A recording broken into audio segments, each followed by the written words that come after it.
Don't skip over these words. Now, I have a story to tell you, or rather, I'm not going to tell it to you. I'm going to let you listen, and then we'll take it from there after that. What's going on there? Now, Donna, you got quite the vent today. It sounds like what's going on with you? Well, I wanted to voice my opinion on something that's been bothering me for a really long time. Okay. I tried writing the newspaper and contacting TV stations, but nobody seems to want to stay with this. So that's why I'm calling you guys. Okay. What's the issue? Well, over the past few years, I've been involved in 3 separate car accidents involving deer. Mm-hmm. With the population and everything. Each of these incidents, they've occurred shortly after I saw a deer crossing sign on the highway. Well, my frustration is that Minnesota and North Dakota Departments of Transportation would allow these deer crossings to be in such high traffic areas. I mean, I've even seen them on the interstate. Why are we encouraging deer to cross at the interstate? I don't get it. That's such a high traffic area. I mean, I understand that deer are wild animals and they need to travel across the streets occasionally to survive. And of course, there's no food, but it seems to me that so irresponsible of us to allow these deer crossings to be in areas where these deer are so likely to be struck by oncoming traffic. I mean, wouldn't you agree? I mean, it's just, I mean, you think they would put deer crossings maybe, in smaller towns, maybe during at a school crossing. It would be a safer place for them to cross. Wait. For the deer crossing sign. Deer crossings aren't telling deer that it's safe to cross there. It's just more of like an alert for drivers so they know it's like a high deer population. The government put the deer crossings there. They can direct the deer population anywhere they want to by moving that deer crossing sign. I mean, why in the world would they place it on the highway or the interstate? I mean, God, there are so many other places I can think of than putting the deer crossing signs on busy highways and interstate. You seem to be under the misunderstanding that the deer are somehow attracted to the deer crossing sign. Well, yeah, the deer crossing sign is there to allow the deer to know that's where they need to cross.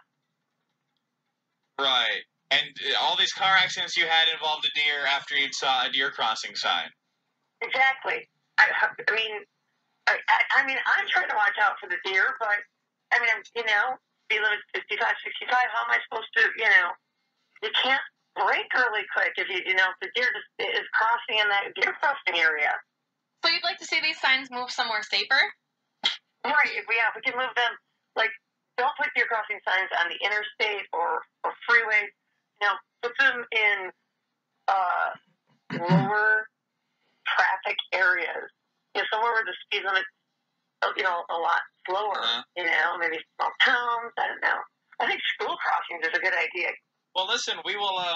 You say you tried to contact quite a few people about this.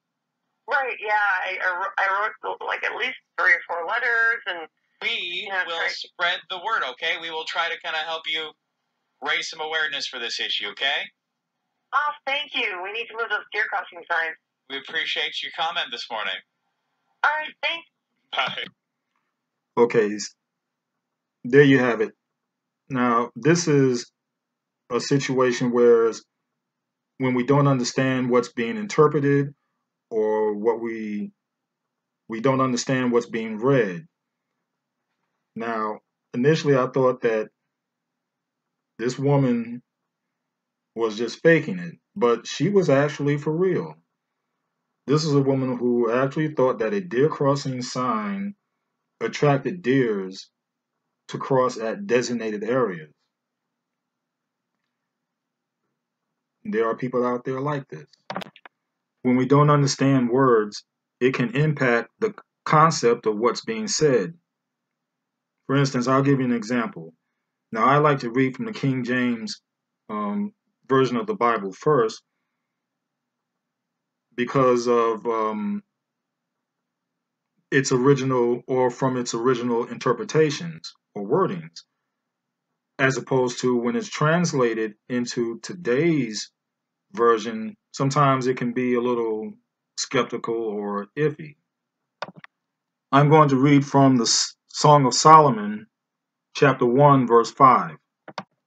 And this is the King James Version.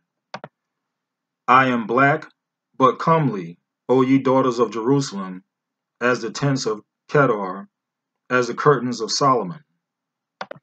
Okay, now I'm going to switch it to the Amplified Bible. It says, I am deeply tanned, but lovely, O daughters of Jerusalem, like the tents of Kedar, like the curtains of Solomon.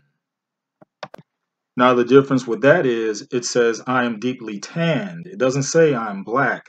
It says deeply tanned. And I know people will say, well, that it means the same thing. Not necessarily. And I also think of it this way also. Now, that being in the Amplified Bible, and the Amplified Bible is supposed to give a better description, give a better meaning, give make things more updated versus the old way of saying things, the King James version of saying things. But you can't be any more descriptive than saying black as opposed to deeply tanned. Why was there a need to change it to deeply tanned? Do you get what I'm saying? Do you get my point? But that's for another subject, for another time, for another matter. And moving along, sometimes the words in the Bible may be hard to pronounce, and we tend to skip over it. Like, for instance, the word antiquity. Let's go to Isaiah chapter 23, verse 7. And I'll give you a few seconds to get to it. Now, what I'm going to do is I'm going to go through several words in the Bible that we tend to skip over. And for me, the importance of just going into these words and finding out what they mean, I think is very important in understanding what the word is saying itself.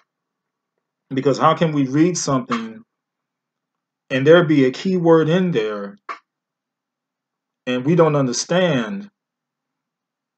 But the revelation of this is when we do understand these words, it opens up it opens up a whole new meaning. It opens up that word itself that's being said. It basically gives life to what's being said, to what's being stated, and to what is to be meant by what's stated. You can read the Bible many times, and I've done so. But when you come across, say, a particular topic or word, and it could be 10, 12, 15 years later, and then when you have a better understanding of what's being said, you get a new revelation on that word. Okay, now let's read Isaiah chapter 23, verse 7. And it says, is this your jubilant city, whose origin dates back to antiquity, whose feet used to carry her to colonize distant places? Now, excuse me, I was reading from the Amplified. Let me switch that up and go back to the King James Version. Okay, let me start over again on that. Verse 7. Is this your joyous city, whose antiquity is of ancient days? Her own feet shall carry her afar off to sojourn. Okay, so the word here is antiquity. Antiquity means the ancient past.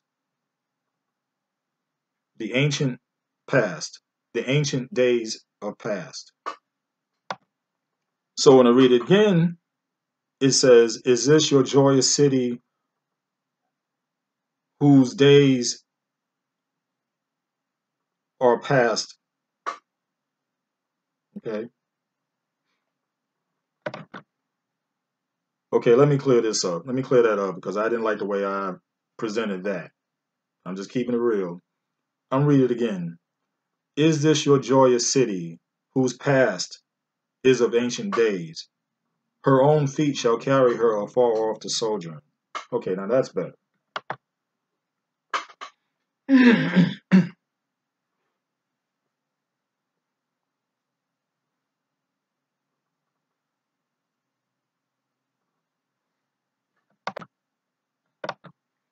Okay, here's the next word, betrothed. Now let's go to Hosea chapter 2, verse 19. Hosea chapter 2, verse 19. And it says, and I will betroth thee unto me forever. Yea, I will betroth thee unto me in righteousness, and in judgment, and in loving kindness, and in mercies.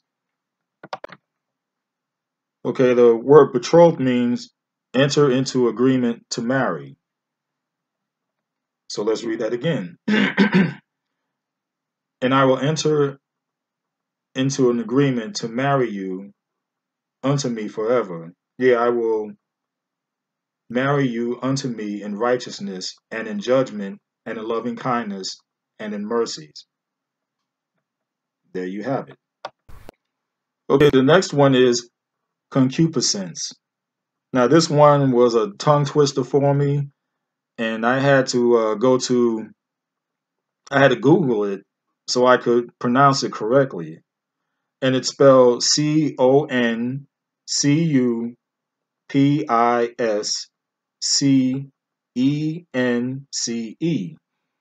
And it's in the book of Colossians, chapter 3, verse 5.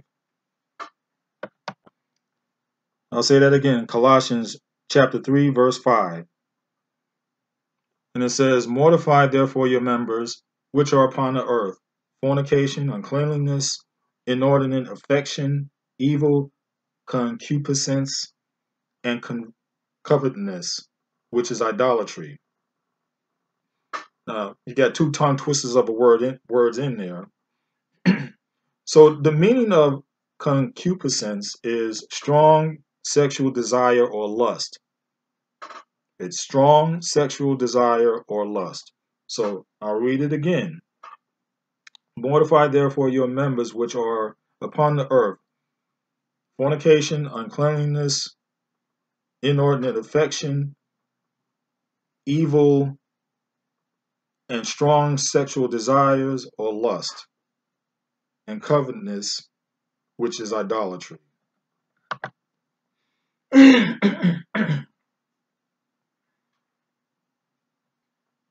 Okay, the word is effeminate. 1 Corinthians chapter 6, verse 9. And it says, a man who shows the characteristics of a woman. Now I'll read that again. It says, know ye not that the unrighteous shall not inherit the kingdom of God? Be not deceived, nor fornicators, nor idolaters, nor adulterers, nor men who show themselves with the characteristics of a woman, nor abusers of themselves with mankind. Now you see how things begin to flow a little better. You get a better understanding when you know the true meaning of a word, instead of trying to guess it or gloss over it or skip over it. And then when you basically put that meaning in there, then you get a better understanding of what's going on. Okay, my next word is firmament. And that's in Genesis chapter 1, verse 6. And it says, and God said, let there be a firmament in the midst of the waters, and let it divide the waters from the waters. And firmament means the heavens or the sky. So read it again. And God said, let there be a sky in the midst of the waters, and let it divide the waters from the waters. Our next word is Gentiles. Let's go to Matthew chapter 10, verse 5. Matthew 10, verse 5. And it says, these 12 Jesus sent forth and commanded them, saying, go not into the way of the Gentiles, and into any city of the Samaritans enter ye not. Now, the meaning of the word Gentiles is a person who is not Jewish. So let's read this again. These 12 Jesus sent forth and commanded them, saying, go not into the way of those who are not Jewish, and into any city of the Samaritans enter ye not. Okay, our next word is haughty. That is Haughty. And that's in 2 Samuel chapter 22, verse 28. And I'll read it. And it says, and the afflicted people thou wilt save, but thine eyes are upon the haughty, and they mayest bring them down. Now, the word haughty means someone who is conceited, or someone who has an superiority about themselves, and very arrogant. Okay, so let me read this again and we'll flip it around. And the afflicted people thou wilt save, but thine eyes are upon the conceited, that thou may bring them down. The next word is murmur. And this is in Numbers chapter 14, verse 27. And it says, how long shall I bear with this evil congregation which murmur against me? I have heard the murmurings of the children of Israel, which they murmur against me. Now, the word murmur simply means complain. So let's flip this around and say it again. How long shall I bear with this evil congregation, which complain against me? I have heard the complaints of the children of Israel, which they complain against me. Okay, we got another tongue twister here, and it's pronounced obeisance. It's spelled O-B-E-I-S-A-N-C-E, obeisance. And it's in Genesis chapter 37, verse 7. And it says, for behold, we were binding sheaves in the field, and lo, my chef arose, and also stood upright, and behold, your sheaves stood round about, and made obeisance to my chef. The word obeisance means paying great respect or displaying great respect. So I'll read it again. For behold, we were binding sheaves in the field, and lo, my chef arose, and also stood upright, and behold, your sheaves stood round about, and made obeisance, or showed great respect to my chef. And also, let me throw in what this word chef means. It's spelled S-H-E-A-F. Now, on that note, I had to correct myself because, first of all, it's pronounced sheaf. It's S-H-E-A-F. It's pronounced sheaf. So I had to correct myself on that. And it's a bundle of grains of stalk. Okay? So let me read this again. For behold, we were binding stalks in the field, and lo, my stalk arose, and also stood upright, and behold, your stalks stood round about, and made great respect to my stalks. So all in all, even for me, now I have a better understanding of what was being said in that verse, in that passage. Okay, now we come to one of my favorite words, something that I figured out on my own several years ago, and the word is peradventure, and it's in Genesis chapter 24, verse 39, and it says, and I said unto my master, peradventure the woman will not follow me. Now the word peradventure means suppose or perhaps. So let's flip this around and read it again. And it says, And I said unto my master, suppose the woman will not follow me. Now, doesn't that sound a lot better? And don't you have a better understanding when we say it that way? Okay, here's the next one. It's rent.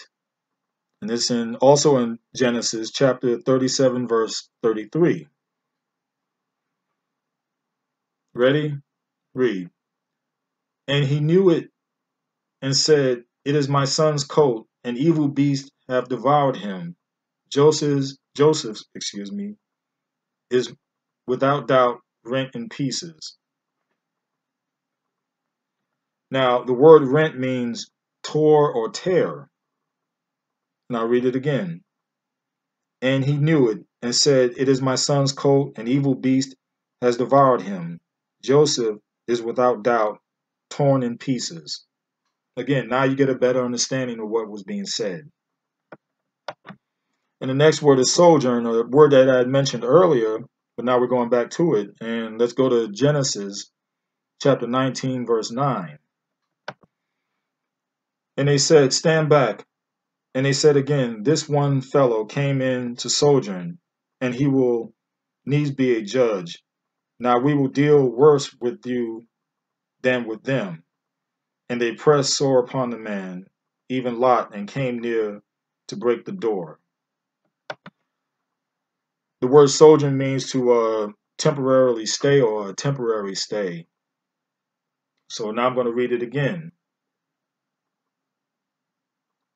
And that was, again, Genesis chapter 19, verse 9. And they said, stand back. And they said again, this one fellow came in to stay for a little while or temporarily stay, and he will needs be a judge. Now we will deal worse with you than with them. And they pressed sore upon the man, and even Lot, and came near to break the door. All right, the next word is throng, which is in Mark chapter 3, verse 9. And this says, and he spoke to his disciples that a small ship should wait on him because of the multitude, lest they should throng him. Now the word throng means a large, densely packed crowd. So upon that, we flip it and read it this way. And he spoke to his disciples that a small ship should wait on him because of the multitude, lest they pack him in a densely crowd.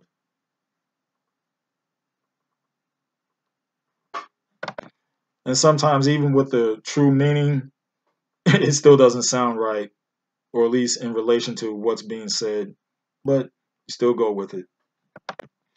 Okay, the next word is usury.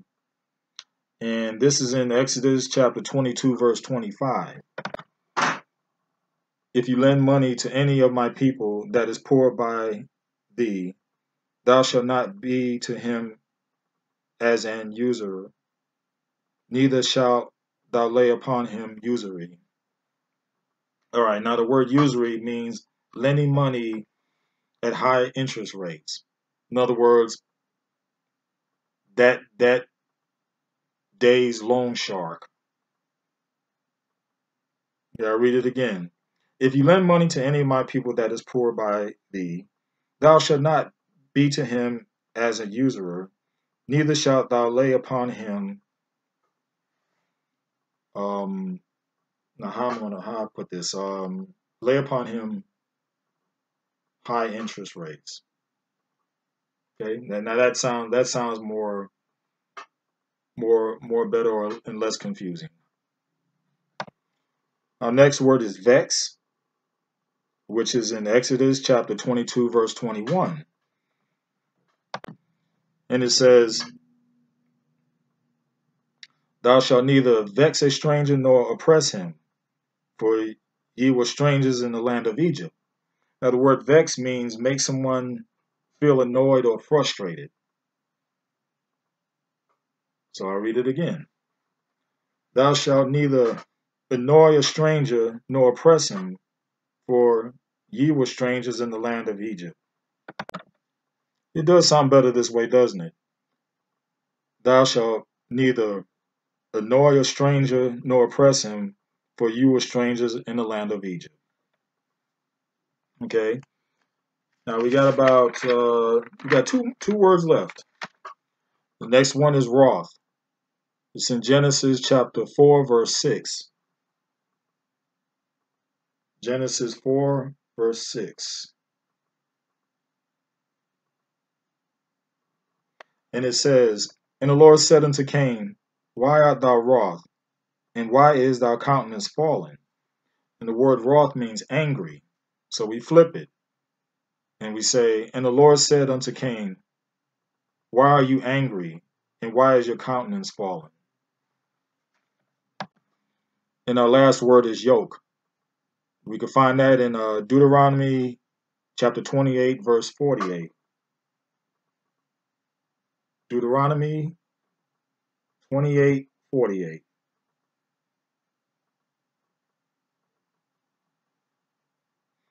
And it says, Therefore shalt thou serve thine enemies, which the Lord shall send against thee in hunger, and in thirst, and in nakedness, and in want of all things, and he shall put a yoke of iron upon thy neck until he has destroyed thee. Okay, the word yoke means burdensome or weight. So I'll flip it and read it again. Therefore, shalt thou serve thine enemies, which the Lord shall send against thee in hunger, and in thirst, and in nakedness, and in want of all things, and shall put a weight of iron upon thy neck until he hath destroyed thee. Again, more clear, more concise, more better to understand.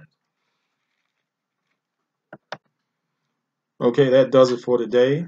Now, this message, it wasn't something that to hoop and holler about. It wasn't earth-shattering. It wasn't any great revelations. But anything that we learn from the Bible, it is a good thing. It is a great thing. And sometimes it's not about, getting all that from what I just said. But sometimes it's just taking in things and learning and growing from it. And this lesson is one of those situations where I hope you take it and learn from it and grow and apply it to your everyday lives. Especially, like I said, when you read, don't just skip over things. Don't just gloss over things. But attempt to know every word that you come across for better understanding. I pray you were blessed and edified by this message. And if you were, please give me a like and subscribe and pass it on to some of your friends, or matter of fact, all of your friends. Peace and many blessings to you.